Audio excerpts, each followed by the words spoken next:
We're recording this because there's a lot of people that said they can't make it, but they'd like to watch the video, so that's why. Cool. We're just going to hang out for another few minutes and then we will dive in. So thanks for turning up. Do you have to keep paying? Okay. Yeah, that's my job, not yours. Don't worry about it. All right.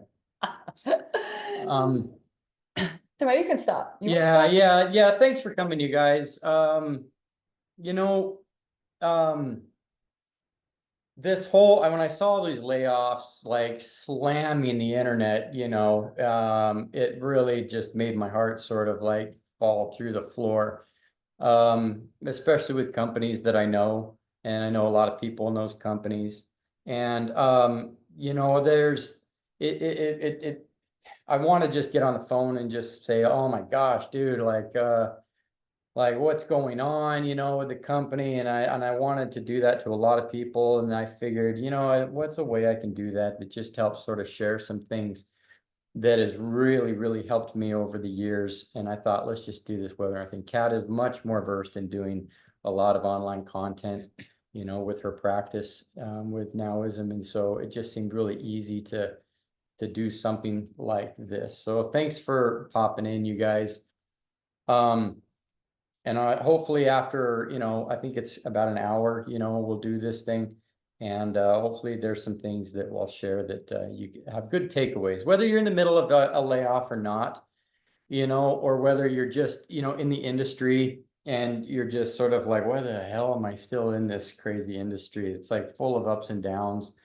And it's like an emotional roller coaster all the time. I'd rather be a dentist, I'd rather go into business, right? Or I'd rather go mow lawns, for a living. I tell you, not a day goes by I think about mowing lawns for a living. It's actually way nice and easy and relaxing, and actually took on a gig doing lawn mowing recently because I enjoy it. Anyway, but no, hopefully there'll be some takeaways, and you can write them down, put them in your storage, somewhere, or have that video that when you don't need any sort of little advice on any of this crazy shit, that you can access that. So I want to also mention, if you have any questions for Ryan or for me throughout this whole process, throw it in the chat. Please do. And I'm going to be Ryan's tech human here and just help monitor all of that. So if you have something arising, please, we want to create this real warm, real, authentic situation. So yeah, throw in your bits in the chat. Yeah. That is all. Okay. So let me just give you a brief history just to get going here. I've been in the animation games film industry, since about the mid-90s. And so coming up on 30 years now. And have I been in the middle of a layoff? Oh, hell yeah. Have I had big failures? Oh, hell yeah. Have I been fired? Yes, I have been fired. So, and these things, have I been on teams that got canceled? Yes, like there's so many reasons to celebrate, and then reasons to be, to have downers, that I've had plenty of times when I felt completely smashed. I tell you, I'll just share this really quickly just because it comes to my mind. There's one of the first ones that really slammed me hard, like motivationally, was it was in I think it was around 2000 or so. And I was working in Warner Brothers, and I was doing, I think it was Osmosis Jones at the time. And then there's a team on the floor up above us, which was the Batman team. They were doing the Batman Beyond directed videos, at the time. And Bruce Timm needed somebody to help him out with a title sequence. And so I got loaned out to Bruce and his team to do a title sequence for Batman Beyond Return of the Joker, that directed video. And I remember sitting there, he briefed me on it. And I had like 2 weeks, maybe 3 weeks, just to do the whole thing, this whole title sequence. And I came up with all this crazy cool shit that really thematically had to do with the movie, lots of circuit boards and lots of like veins and electric stuff going over it, tons and tons of really cool stuff. Just stayed up all night for, all day, all night for 2 weeks because I was so excited to do this little thing. And I did it, I finished it, and I couldn't get a hold of Bruce, during those 2 weeks. So I was just going to show him the finished one. And I got in that room with him finally, and I'm like, yes, I got that title sequence done. I showed it to him, he watched it, and he goes, okay, I'm just gonna have white text on black, thanks. Dun-dun. Yeah, like, it was just absolutely crushing. I went home and cried on my pillow. And it was rough. And I remember just thinking, why am I doing this? Why do I invest so much of my heart, so much emotions, right, into these things? And the truth is, you just can't help it. You get excited about the work that you're doing. And as a kid, I'm sure many of you were excited in games and film and animation and stuff like that. And so you get really excited about working on these projects and working in teams and creating really cool content, and you put your emotion into it. Every decision is an emotional decision. Even when you're a little kid and people would ask you, why do you draw? You don't say, well, you're gonna come up with some, logical explanation. If you ask any kid, why do you draw? Most of them will just say, because it's fun. And what is fun? Fun is nothing but an emotional response. It's just you enjoy it. It's an emotional thing. You don't come up with a logical answer. And that's what it's like for a lot of us in this business. We're not doing this because of it's smart. We're doing it because we're actually emotionally invested into a lot of stuff. And that comes with a very high risk emotionally. A very high risk because we invest so much. It's very hard to take the emotion out of it, and emotion is directly connected to who we are and ourselves, not just our art or not just our creative content that we make, but who we are. And then when things go bad, we feel like it's a direct attack on who we are. It's just natural that happens. And so let me give you a really brief, this is the reason why it touches my heart too. I want to give you a really brief, I got to go really brief on this because I don't want to loom in the darkness. But 2015 to 2019 was the darkest era of my life. It was absolutely, when I think back on it now, I actually remember a time sitting in my truck and watching people cross the road and watching them smile. And I remember thinking to myself, how do they do that? I wasn't talking about crossing the road. I was like, how are they smiling and laughing? I didn't know how to do that anymore. I had absolutely lost it. And when I tried to do it, it was fake. It was 100% fake. I was just trying to survive. It was a dark, dark, dark time, to the point where, I don't want to get into details, but I just didn't want to be around anymore. And even thanks to some friends, I'm actually still here. But it was solely because I let a lot of these emotions and a lot of the roller coaster just slowly pick and pick and pick and pick at who I was, to the point where I just became really, really dark. Luckily for me, I had a little pick me up, and I met this person who had a practice of helping people see light and be lighter in their life, and helping people smile, and helping people have the practice of slowly getting into a state of happiness, which is a muscle. And I met this person. This person lived on the other side of the planet. It wasn't someone I knew, but they slowly got me back there. This person right here. Yeah. Yeah. And so I just want to introduce Kat to you guys. Yeah. She is now my partner in crime. Yep. Partner in shine. That's the difference between him and me. Partner in shine. No, it's really lovely to be here. Nice to meet you too, Rembrandt. Yeah, and I want to really just acknowledge the story of life and the story of Ryan. And I was sitting in Bali, and the first time I'd heard of Ryan Woodward was in 2013, 14. I was sitting in Bali, and I saw the beautiful 2D animation Thought of You. So a friend of mine was going through a heartbreak, big breakup, and was playing this beautiful animation and sobbing, and I lit up like a Christmas tree. I was like, who made this? And so I sent Woody some fan mail and he responded 2 years later. And he was in this chapter, which I didn't realize at the time. I knew nothing of him. I was just a fan. And what I was really surprised to learn is that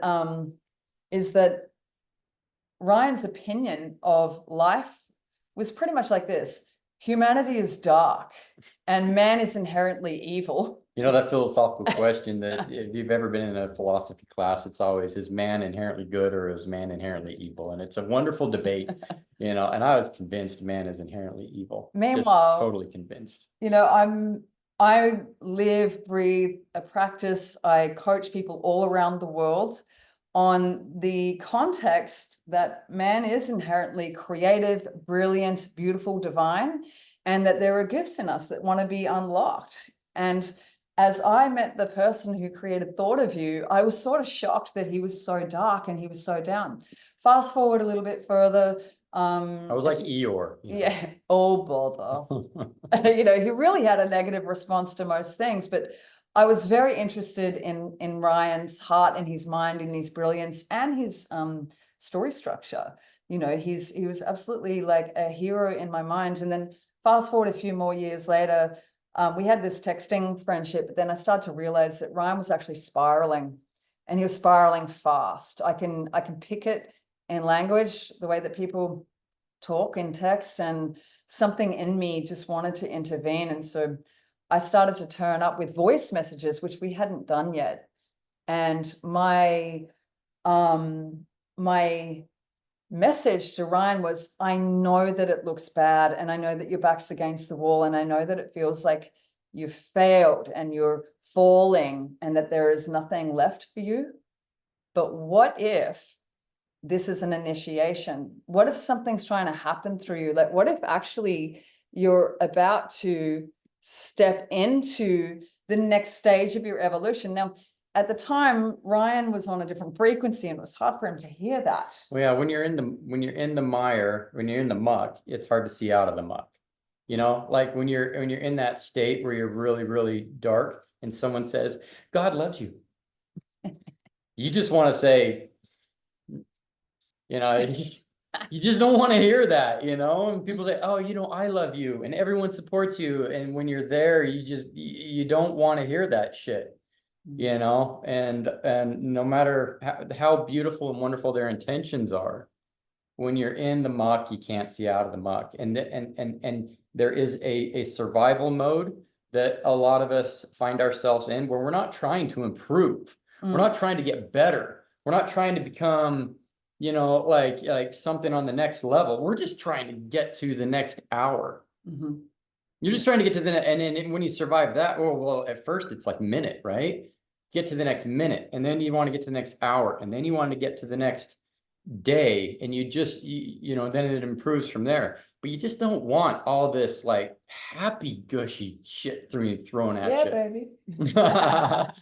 And so, and your response can naturally be dark in return. But I mean, I think there's an appropriate place for that. Many of you, if you're in that place, just it's a survival response, and it is a part of the process.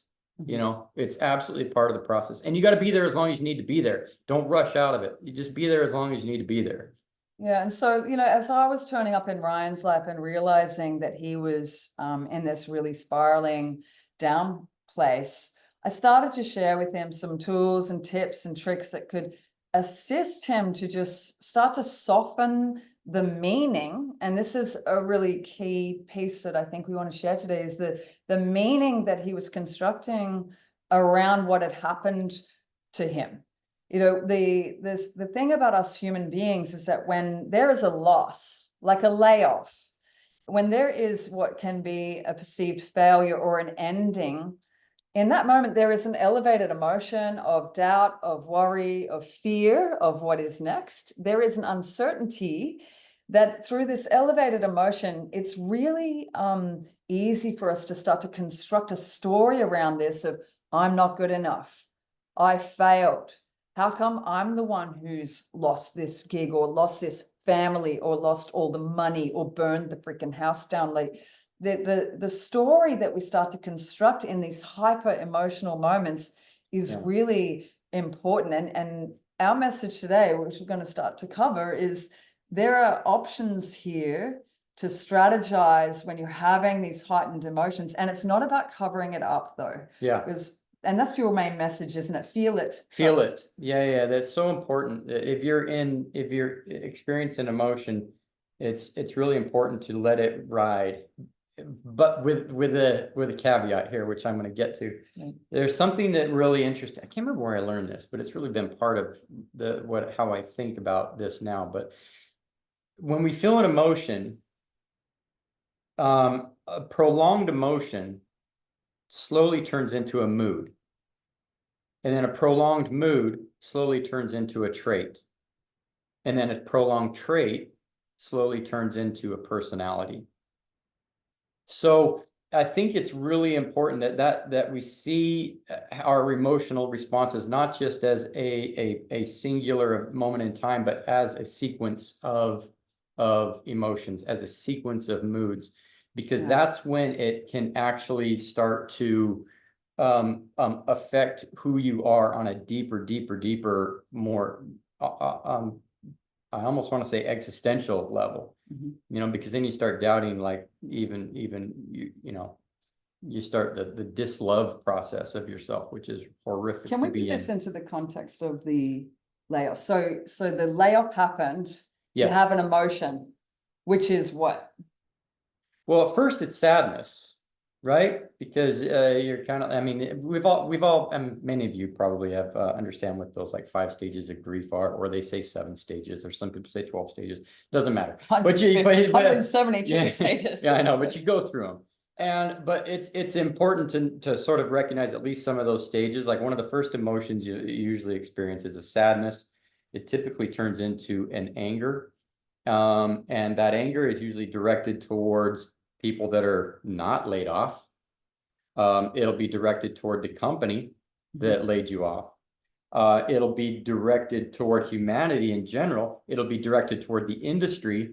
Then it begins to be directed inward to yourself too. You begin to be angry at yourself for not being better or not being more essential. You know? Yeah, so maybe the mood is that you start storming around your house a bit, you know, you're a bit short with the people around you. The mood might be that now you go into numbing techniques, you know, like the mood is just the initial hit. But over time, if you rehearse a mood, then it becomes a trait. A trait. So when I met Ryan, his whole thing of like, oh, man is inherently evil. That was my trait. I was like, oh, this guy's actually a bit dark. You know, he's a bit sad, actually. He's a bit negative. You know, and there was a trait that was emerging, right?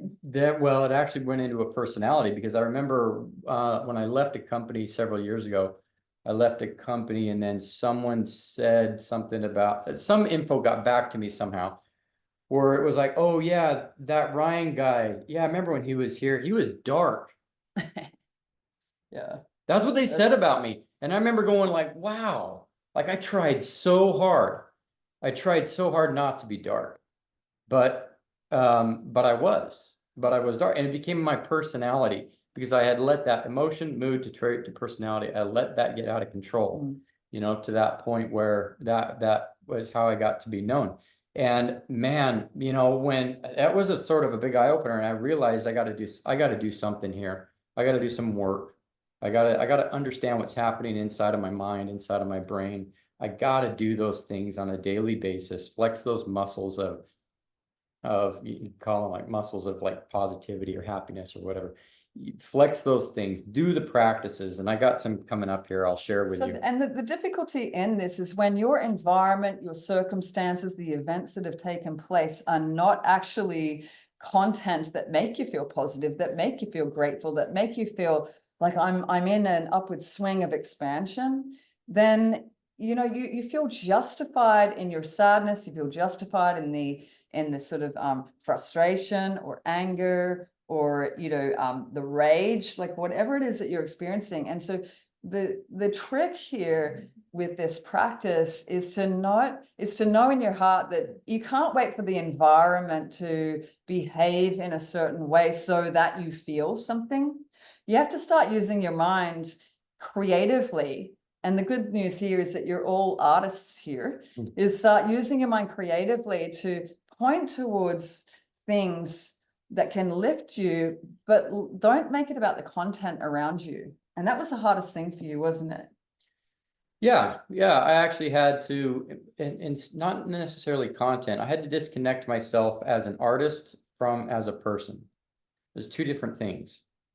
That's really tough. You know, when you spend your career and when people ask you, oh yeah, you know, say, oh yeah, what do you do? Or who are you? Or you immediately associate your job title, you know, as who you are. I think there's a lot of awareness around that I think self-awareness that really needs to happen. Who you are is different than what you do. And when I started really focusing on that, I could actually start pointing to areas of my life to improve who I am instead of what I do. Taking the time off to practice what I do was so important because all of a sudden I had to start practicing of who I am. And so one of the things that let me just get two things actually that I found have been massively impactful because we got to time is okay, good. We're doing it right. That I feel like was a game changer for me was a morning practice, and I call it gratitude and growth. And I'll get into actually some really cool sort of metaphysics around it too. Now I've just simplified it down. Gratitude meaning the first thing I do in the morning is I get up and I start a routine of saying things that I am grateful for. And I'm looking around and I'm grateful for the bird that woke me up. I'm grateful for, oh my gosh, I can feel my toes in the sheets, you know, waking up and going, wow, that's, I can see clearly the sunshine coming through. Or, you know, I wake up and go, man, you know, I'm really grateful for my kid that kept me up all night, you know, screaming, you know, like things like that. Like you just go through a routine and it doesn't need to be more than 5 minutes, but you just start saying things you're actually grateful for. And a lot of them can be things in the past. And, you know, I'm grateful for a certain experience that I had. I'm grateful for that I got accepted into a job. And you can even start saying things like, I'm grateful for my time off that I have right now due to the layoffs, right? So you start going through this practice of gratitude. And then the second thing I do is I then say growth. All right, today, how am I going to be just a little bit better today than I was yesterday or this morning? And I say, okay, today, as I drive in the car, I'm going to smile at every person that cuts me off. Or today, I'm just going to have a nice little bit of, I'm not going to get frustrated when there's no milk left in the fridge, whatever, you know, when I pour my cereal. I'm just coming with random shit. But you just go through, it's very simple exercise of how am I going to be better today than I was when I woke up. And very simple. I'm going to brush my teeth for an extra 5 seconds. Yep. It's that simple, you know, simple little things like that. Now, let me tell you what that does, and without getting too into the weeds of some of the science and the metaphysics, because you can all do that if you want to. There's a lot of great books out there, but what that does is your mind doesn't necessarily, your brain doesn't necessarily know the difference between the past and the future and the present. If you think a thought, and you think it, for example, the past, if you think about something that offended you, you wake up in the morning and you dwell on that thing that offended you, your brain will start producing the chemicals that thinking that it's the present moment. Your brain will start producing anxiety hormones, the flight or fight hormones, all that kind of stuff. It will, in the present moment, in the right here and now, it will produce those things because you're thinking about it. And then the same thing happens in it when you park your brain in worries of the future. We're like, oh my gosh, how am I going to be able to make the money I need to make? Oh my gosh, am I going to have a 401k that's big enough in 20 years? Oh my gosh, I got these bills piling up, and you're thinking in the future. Well, immediately your brain takes all those thoughts and goes, well, it better start producing anxiety hormones, worry hormones, and all that stuff. And all of a sudden, in the present moment, you start having all of these chemical reactions inside of your brain. Mhm. So your brain doesn't quite understand when you dwell on past or present anxieties like that. It doesn't know that it's something of the past. It responds, it reacts right here and right now. And so when you do that practice in the morning of gratitude and growth, I've found what it does is it allows those things in the past to suddenly be at ease, and I can actually park on them with a sense of gratitude. And then it allows on the stresses of the future. It allows those things to sort of die down. And then it puts my mind right in a place of right here, right now, where how can I be grateful and happy right here and right now. And it makes sense, right? Like when you think about things in the past that upset you or dragged you down, it really is a pollution in the present moment. That's what triggers are. When you hear that song with that person that you used to love and you broke up, and then suddenly you can feel this wash of dread. Like it's a pollution of the present moment due to the way that the mind is operating. Same with anxiousness about the future. We can actually raise our blood pressure, by worrying about stuff. And it's all just a rehearsal of a worst case scenario.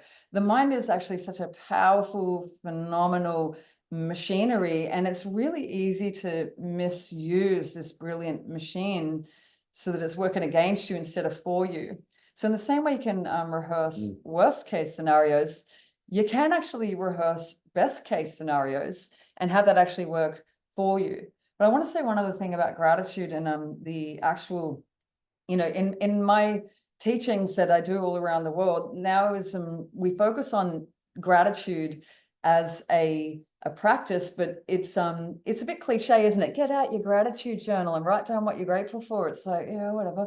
But it's actually a spiritual technology where when you make your mind actually go towards the things that you're grateful for, what you're saying in your energy, and this is a measurable phenomenon now. The greatest thing about this time in human history is that science is catching up to all of these practices, Eastern mysticism. It's actually measurable, like it's so phenomenal. But your mind is actually in a state of receivership. It's noticing what is working. It's announcing the things that are good about life, the goals that I've kicked, like the fact that the technology is working, my hands are working, like you're in a yes energy, you're in an alkaline activity. And in the same way that we know, if you eat shit food all day long, there's toxicity in the body, right? When you think shit thoughts all the time, there's toxicity that happens in the body and in the mind and in your entire system. And so the practice of flexing the muscle of what's working, where am I winning, where are the blessings that are actually here, is actually alkalizing your systems in a way that's really working for you instead of it just accidentally working against you. And so this is a bit about like the actual technology of gratitude as opposed to it just being a woo-woo thing a or fluffy sort of emotional new age law of attraction. Like there's more to it than that, and it's so simple that we can overlook it. It is. Yeah. And I got to tell you, this is the first, I'm going to share a little story. This is the first time I actually really noticed it working in me, because all of these things are there. It's like you go to the gym and you build your muscles. You do it one time, you won't see a result. You do it two times, you won't really see a result. You do it, for 2-3 months, and all of a sudden you see a result. It's the same way with the brain and practicing gratitude and growth. When I was diving into this, I remember I was practicing it over and over and over and over, hadn't really seen results yet. And went out of town for something, I can't remember what it was. And I asked a friend of mine, would you mind mowing my lawn, you know, while I'm gone? Because and a friend was like, yeah, sure, no problem. Got back from being gone, and I go out in the backyard, and it had been raining for like 2 days straight. I go out in the backyard, and my lawnmower's sitting out there in the rain. Right. And it had been out there for, I don't, a few days sitting in the rain. And so you can imagine the initial response, the initial thought that any normal human being would have is like, why would they leave my lawnmower in the rain? Like, like just that jerk, so insensitive, blah, blah, blah, blah, blah. You can go on and on and on and then just rant for, as long as you want about like this horrible thing that someone did to your lawnmower. But this is when I noticed that my mind was changing and the brain chemistry was changing. I saw my lawnmower there and I saw it in the rain and it was rusted. And I looked at it and I go, wow, I would never do that. Man, I'm a pretty good person. Excellent response, Woody. That's what my initial Winning. response was. And then I sat back and went, holy shnikes. Like I actually thought a positive response to a negative situation. And rather than going down that road of blah, blah, blah, blah, blah, I instantly reactionary thought to myself, I'm a pretty good person because I would never do that. And I didn't dwell on the negative part. That was the first time I actually stepped back and said, wow, like this practice is changing my brain. It is changing the way I think. And it's changing my state of happiness. And when I really saw it big in my life, when I really saw it manifesting itself in a big way, I had this back issue 2 years ago, sciatica. And without going into that long whole story, I did the whole thing where the doctor's visits and they're saying, you got to go under the knife. You got a double herniation on one side. Your whole leg is turning numb. I was on the floor in my house for 4 days, lying on the floor, not being able to move because the pain was so intense. And for building up to that time too, I was just spending like 3 hours warming up in the morning just to be able to get up and move. And that time when I was so amazed because I was actually insanely happy. But in pain, yeah. But in pain. I was actually lying on the floor in pain, but my mood was happy. And a lot of it was because I thought to myself, there's a balance in the universe where when bad things happen, good things are going to happen as well. It's just how the universe operates. There's an opposite in all things. And something good's going to come up. Yeah. Something good is going to come up. That's cool. And I just I couldn't help but be happy around that feeling that, yeah, this is a rough physical time, but something really good is going to happen. There's a saying that we use in Nowism a lot, and that is that pain is inevitable. Like being a human being can be painful at times. We all have things that arise. You stub your toe on the way out, like in the morning or whatever, and pain is inevitable. Ryan had a sciatica situation. Like pain is a thing, but suffering is optional in that suffering is the story we tell about the pain. Yeah. And I feel like that's really what you sort of nailed in that moment, is that you decided on some deep level to not tell a big story around, oh, like this is it, my life's over and everything's going to turn to shit because my back and all the things. Like you didn't tell a heightened story, which brings me back to the whole layoff thing. The meaning that we tell around these moments when you have this heightened emotional, like, oh, like this feeling, the story that you tell about it is really important. And that's going to make or break the next move that you make, and that's, yeah, it's an interesting thing, right? Pain is inevitable, suffering is optional. Because it's the story that you tell about the pain. Yeah. Yeah. So there's also another point I kind of wanted to hit on, and that is because so many of you are in this industry of games and filmmaking, stories. You're all invested somehow in story in one way or another. And especially the longer you're doing this kind of job, this kind of career, the more it becomes more and more important to you to be invested in story. And and definitely on my end, that's the same thing. The longer I've done this, the more I have felt the understanding that critical nature of telling a good story, and have gone down that rabbit hole, like in deep lengths to understand deeper story.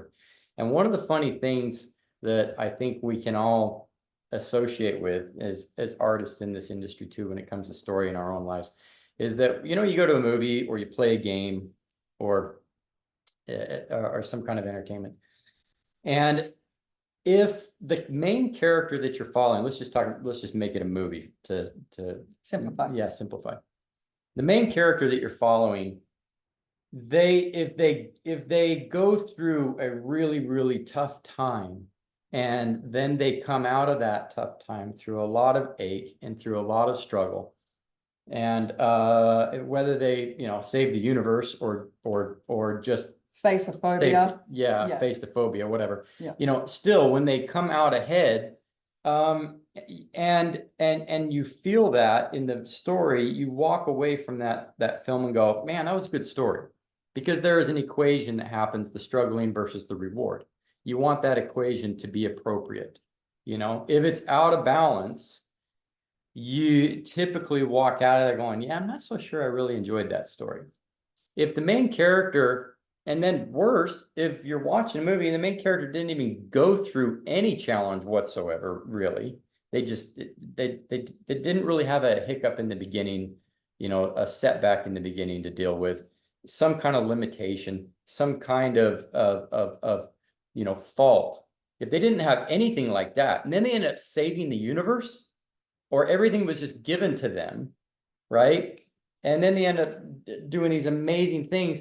You just walk away from that story going, yeah, it's all right. Yeah, it's all right, because the balance of the sacrifice versus the reward wasn't equitable. But here's the funny thing. Why is it that in our own lives, when we come up and we have these big challenges hit us, we don't want them? We just want the most boring story, predictable in our safe. lives.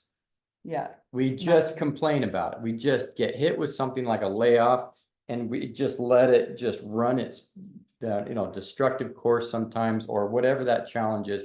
We pray in our hearts, God, please don't punish me with any more horrible things in life, right? If we really wanted a good story in our life, let's just say you're a praying man, woman, and you say, wouldn't you say, give me the challenge of a lifetime? Just throw it at me and watch me grow, and watch me get over it, and watch the story unfold. And me as a person, I'm going to have the greatest story ever. It's so true. You know, there's I remember there's stories that go around about, if your prayer or your desire in life is to become a truly courageous person, then in order for you to actually unlock courage, the universe universe, God, source, call it whatever you like, it has to put you into a circumstance where you feel scared shitless in order to grow your wings and to activate your courage. You know, and I think that this is something to deeply accept about being a human being, that you're in a story, and the story is supposed to unfold. You're supposed to unlock parts of yourself through the process of this game, of this movie, call it whatever you want to. And so, you know, one of the things I really love about what I teach is that over time, individuals, and this has really been amazing watching this happen through you, Ryan, is that his relationship to challenge and pain has slowly started to really change. So when the shift hits the fan and the back's against the wall and there's a what now feeling, that the next question is actually quite a high question, which is, what's the gift in this? Like, something's going to emerge here. What is it? And I feel like this is a really this is a beautiful thing to really understand about life. It can alleviate so much suffering when you understand that all of life is actually designed to trigger your evolution, to trigger your growth. Then that changes your reaction to it into a response, which is what you were talking about, lawnmower. Yes, the lawnmower story. Good job. So, sort of wrapping things up a little bit here, you know, for those of you that are going through this time of layoffs, even if you haven't been laid off, there's the fear of layoff, right? I mean, you start seeing trends like this, it kind of it brings up a little bit of anxiety and fear. But if you have been laid off and you actually find yourself with that extra time, consider working on you instead of trying to just be a better artist. Consider taking time of, I'm gonna start being more grateful, or I'm gonna start being a better individual. I'm gonna start being a little happier. I'm gonna start being nicer. I'm gonna start being more compassionate. Those things that actually improve you as a character, because you can actually, now you have time. You have time to actually focus on those things. Mhm. Or it might be something like, I'm gonna focus on like health. I'm gonna say to myself, because I know when I'm working, Screen time. yeah, that it takes control over a lot of brain time. But basic You human know? needs like drinking water, standing in Yeah. the sunshine. But when you actually have time off, and this is where I want to help you sort of reframe a layoff and consider it as time off for you. Like almost consider it like a blessing. Almost consider it as an initiation for you to do something that you actually really have wanted to do. And say something like, I'm going to drink 4 liters of water a day. I'm going to get sunshine in the morning. I'm going to stay away from processed foods. And we could go on and on about the whole diet thing and how the gut is another brain and it affects your mental state and all that as well. But that's a whole other conversation. But that's just one example of something that you can do in this time off, to instead of focusing on the ache of I have to be better at what I do so I don't get laid off again, which then makes me feel horrible for who I am. That's the cycle you want to try to stay away from, right?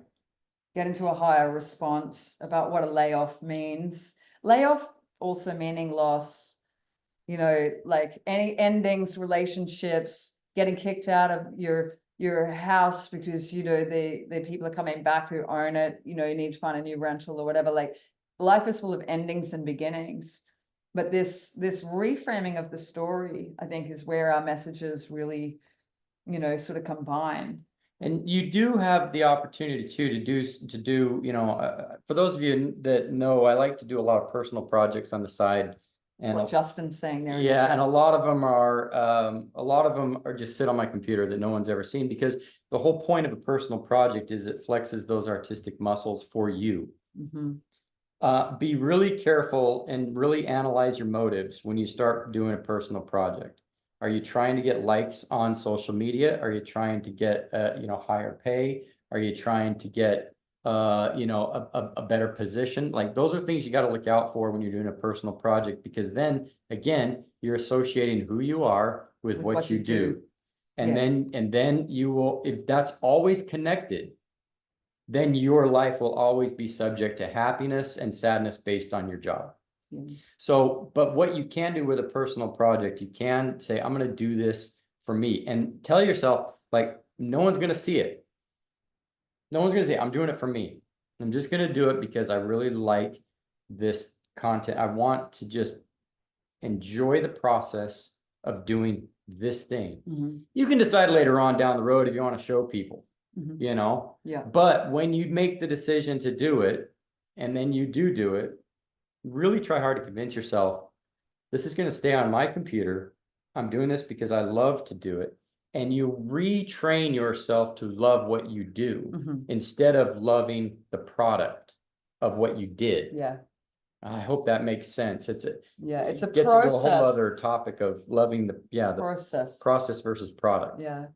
I want to acknowledge too, during this time in human history where there is a rise of AI and there are so many unknowns and so many reasons to fear. Like there is, and there was a time where the horse and cart was being traded in for the automobile. There was a time where candles were in the past and electricity was kicking in. And I want to really acknowledge, as far as meaning and stories go, this time in human history is a very exciting sort of, we're straddling two paradigms here. And the meaning that we are creating right now, individually and collectively, is really important. And as Ryan was sharing here about, like, you know, you guys, the artists, the misfits, the ones who are on the leading edge or on the the fringe of society, the value of art and the human art,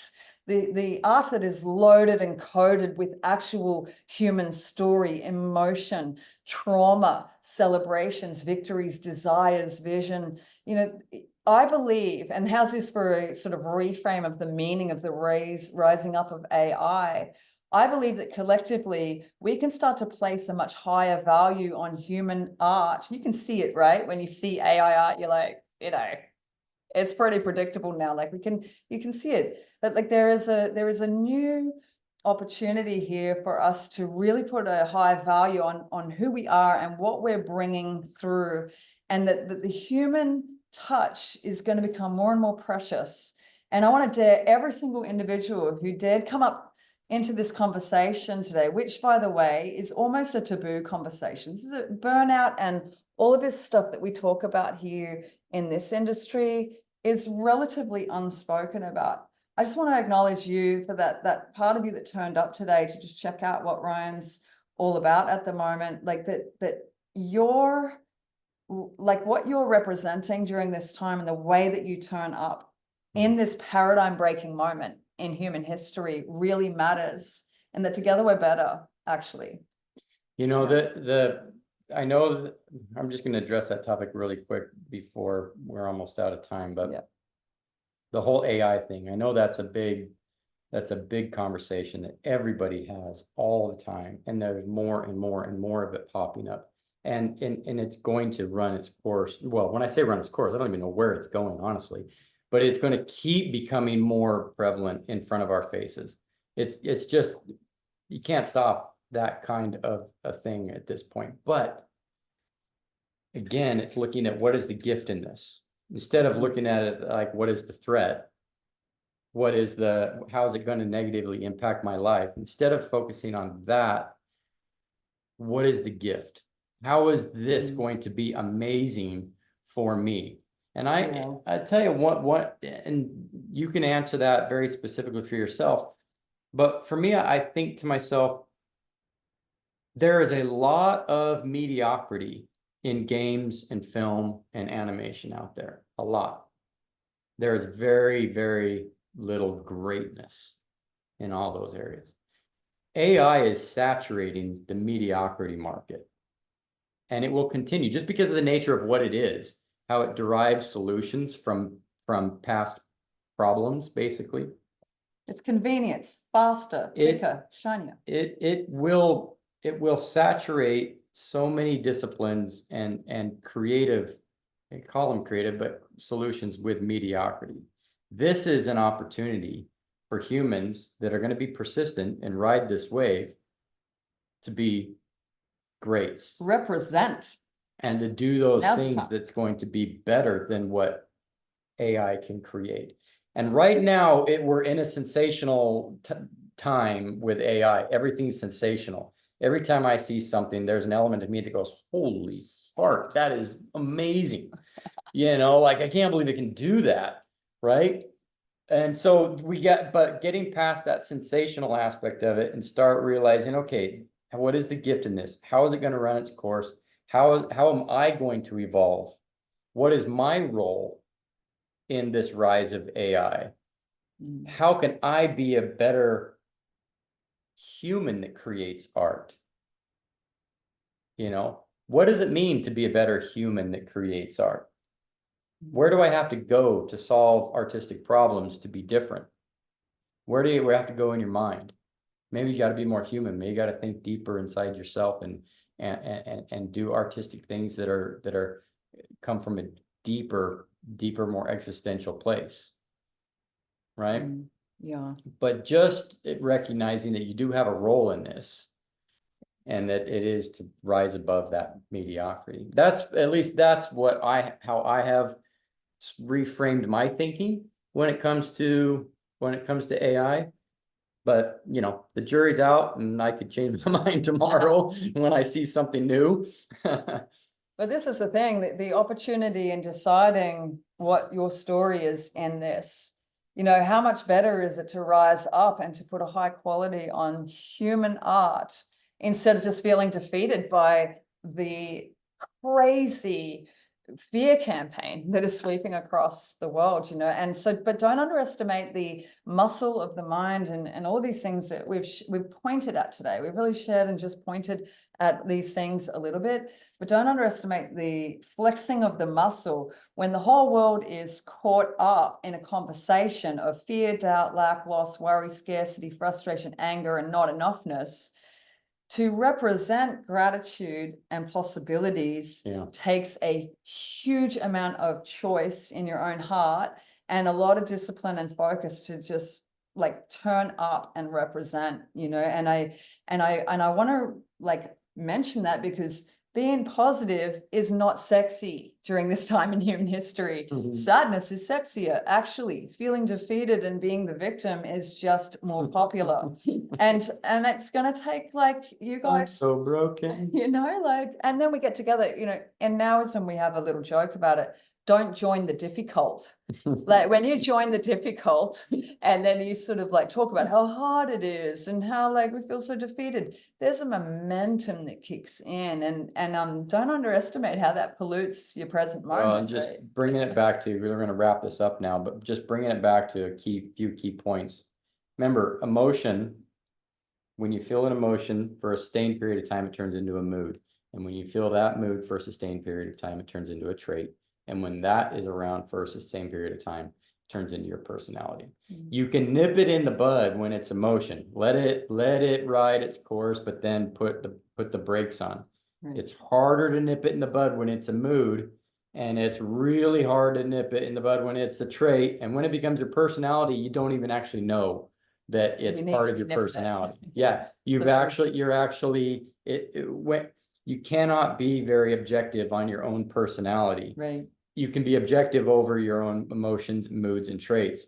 But when it comes to that point where it's actually hitting who you are, you need other people to help you. It's true. Sorry. It's true. Yeah. You're a shithead at that point. Yeah. I want to quickly put it out into you, like into your court here. Do you have any questions for Ryan or for myself before we wrap it up? You got 5 minutes. Yeah, 5 or 6 minutes, 7 minutes, you know, we start a little bit late. But if you have any questions, please put it in the chat. I've been really enjoying flicking through some of the comments here, and I'm glad that you're getting some value from here. Try to get gratitude and growth practice every morning when you guys wake up, and it's not just in the morning too. Take time. I mean, if you're a you know, it doesn't matter if you believe in, you know, God, Buddha, source, universe, universe, like whatever it is, but meditating, prayer, you call it prayer if you want to, call it just being, sitting still. Just being, sitting still. You know, when I used to teach, I used to have an assignment for my classes where the assignment was go on a long walk up in the mountains and think about your career and think about where you want it to take you. That was the assignment. It wasn't draw this or draw that, or it was go have a good think and do it somewhere where visually you're not distracted. And up in the mountains and, you know, away from all the city streets and stuff like that. Usually it's nice to be in nature, but taking time to have good long thinks. And that's actually a really great place to do a lot of that gratitude, practice growth, practice all those positive thoughts, and let that become part of your brain wiring that you're grateful. And when bad things happen, when you do this practice, when bad things happen, your first response is you're grateful. So good. Because you think to yourself, things are going to get good. Things are going to get good. We have a question coming in regarding what are your thoughts about people you surround yourself with, like yes men or people that's brutally honest with you? What do you feel about that? Yeah, no, you're gonna surround yourself with a variety of people your entire life. Me personally, I don't like it when I hear someone say, I'm only gonna surround myself with high vibe people, or I'm only going to be around people that are positive. No, you're gonna be around all kinds of walks of life your entire life. You're gonna be around Mr. Negative. You're gonna be around Mr. Overly optimistic and gushy sweet. You're gonna be around a variety of people everywhere you go your entire life. The more important thing, instead of trying to surround yourself with the right people, is try to maintain who you are, no matter who the people are around you. Because I actually find it really quite refreshing when I'm around a variety of people. I remember in one company I was with, I loved being around the people that were super abrasive because no one else wanted to. And I thought, no, I kind of dig it. They're like, they make me think differently. And then these other people are always like, "Ooh, do." You never know, they're so squeaky clean and everything. And like, no, I like hanging around with them every now and then because they make me think a little differently. And then you just get to be much more agreeable and accepting and compassionate to people of all walks of life. So for me, I would say, I love the variety of people, all the variety, even if it's belief systems, even if it's political views, even if it's religious beliefs. Like I love all that variety. It makes you a better artist, right? Like, because your Yeah. characters, like all of these different, like, Yeah. yeah. And when I hear someone say, "Oh, I only want to be around positive people," I'm like, "Well, you don't want to be around me then, because I want to freaking tear you down." Like sometimes that's how you feel, So So Ali's got a question here. Do you feel your love of art was challenged when you built a career out of it? big, And when you're on a path of creating within a career full time, how do you balance it with loved ones along with practicing personal projects? wow, such a freaking great question. And I've heard, okay, in a nutshell, how do you balance your career, art, creative, hopes, dreams, expectations with family, friends, personal life? Here's my answer. You don't. Yes, just do a little don't. bit. And I have actually come to a wonderful acceptance and peace inside, knowing that it's not that it's out of balance, is that I'm always trying to rebalance. It's like a pendulum. Balance is here in the middle. Sometimes I'm way over here, putting way too much time in career. Sometimes I'm way over here, putting way too much time in personal stuff, right? I'm never right here, but it's always trying to correct. If I'm here, I'm trying to get it back here. If I'm here, I'm trying to get it back here. But I will always breeze past the middle like a rocket ship. In the game of Nowism, which is a 12-week module online that we teach, there is a superhero power in just at least having willingness.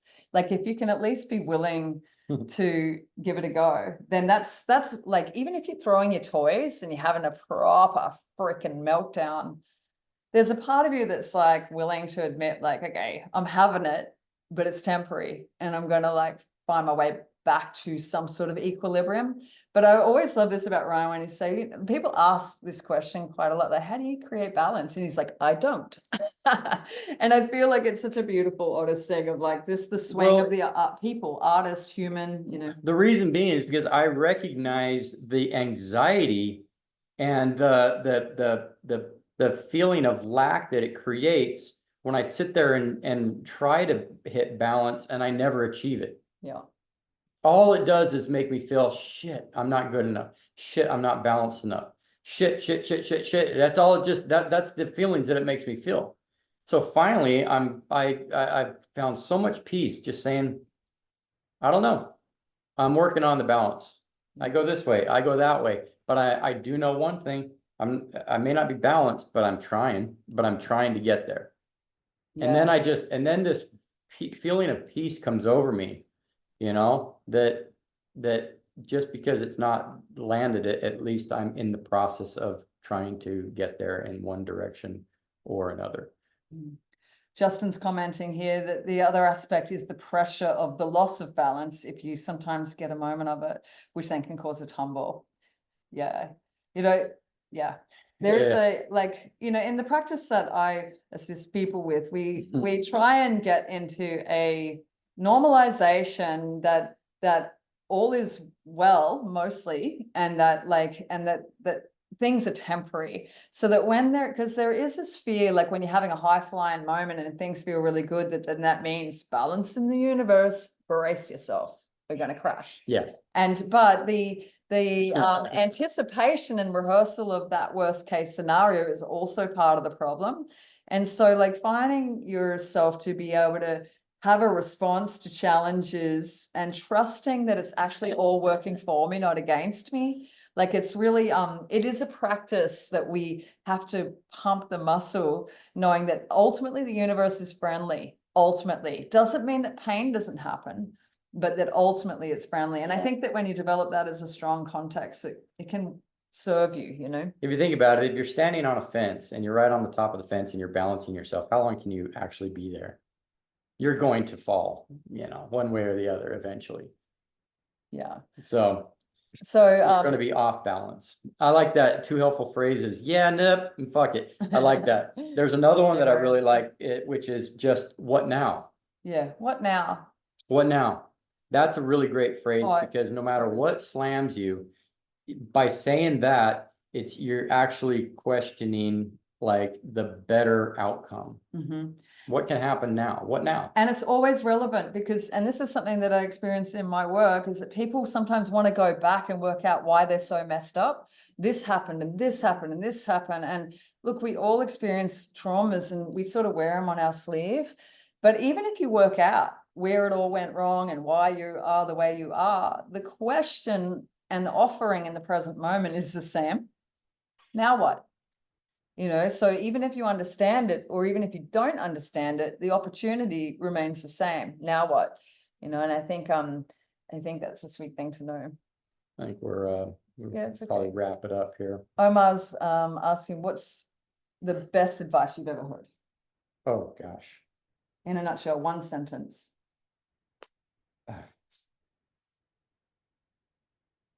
For me? Yeah, you two rules. Number one, begin. Second of all, continue. Simple. Meaning that there's really only one task at hand, and that is dust yourself off and begin again. There's so many other ones, but I wanted to keep it light. Yeah, I think probably one of the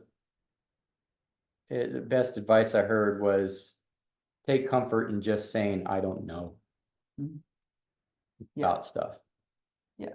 When someone's like, what do you think about this? I don't know. Working on it. What do you think about that? I don't know. What do you think about blah, blah, blah, blah? It can be anything. Just, I don't know. You tell me. Be more of a listener and a student rather than a preacher. Yeah.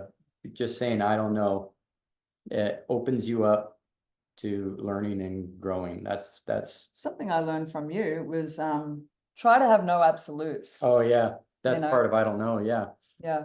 What Ryan came from a history where there were a few absolutes, and then when life sort of did a plot twist, those absolutes were shattered, which was why there was a darkness that emerged, and a real sadness and lack and loss and right to the edge. So now, as he stepped out of that into the next stage of his game of life, all options are on the table.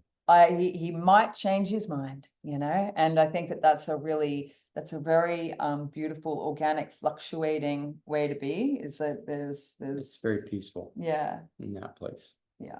So good. Yeah. I've got a question here about, is this recording going to be made available? Yes. 100%. You'll receive the link to that tomorrow, and you'll be able to share that as well. Justin here, even if you make mistakes, you're still moving in a direction that can teach you the way. Yeah. But if you don't act at all, then you're not going anywhere. Exactly. And I think that's where having like the adventure of life as opposed to the anxiety of life is really a huge piece. Thanks, you guys. Thanks for coming. We've had some really sweet gratitude know. about this topic emerging, and that it's very underexpressed in the industry. So thank you guys for Yeah, sharing that. yeah, and thanks for coming. I'm hoping that some of these things resonated. Yeah. And you know, if it doesn't, at least maybe if it resonates for the moment or a few moments in your life that brings up some warm, good feelings, helps you with some practices. I really would encourage you guys to not give up any of those practices too quick. Let the gratitude and the growth be something. And there's a dozen other practices, but these are just the two that I feel like are the easiest to digest and the easiest to begin on. And I would hope, you know, that any of you that are really in that layoff tough space really focus on the gratitude and the growth practices, and just watch how over time it can rewire your mind. And it can literally like rewire, you know, all the studied even neuroscience for a while, trying to understand the creative mind, you know, and the pathways that we create in our brain are actually like physical.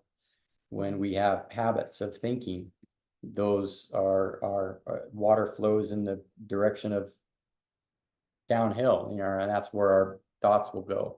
And we have to slowly force our mind to start thinking in different ways, and then it actually becomes a wonderful change of paradigm.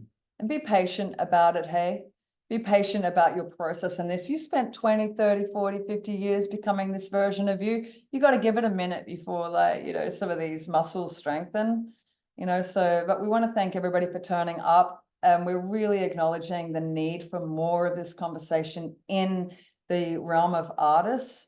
We feel like it's very much a suppressed thing where people are sort of saving face and not wanting to be too vulnerable. And I want to really acknowledge you, Ryan, for turning up. Oh, use like that. Yeah. No, but I do want to acknowledge you for turning up and the vulnerable share. You've had 100 comments there about that. And so it's a real moment in the artistic community to feel someone so revered as you to turn up and just to be like, yeah, this is some things that have been helpful. More on this topic to come. The more I see it out there, the more need I feel like it's good for these kinds of things to be talked about. So I'm going to try and do my my sort of role in the community and try to talk more about stuff like this. So thanks, guys. Keep an eye out tomorrow for the link for the recording. Please share it, do all the things. And just remember, human value in art is rising up. Now. Yes, I had no choice. I was dragged. He married them now. Yeah. Thanks, guys. Big loves. Richard Snows. Thanks for turning up. Happy weekend. You. Ciao. All right.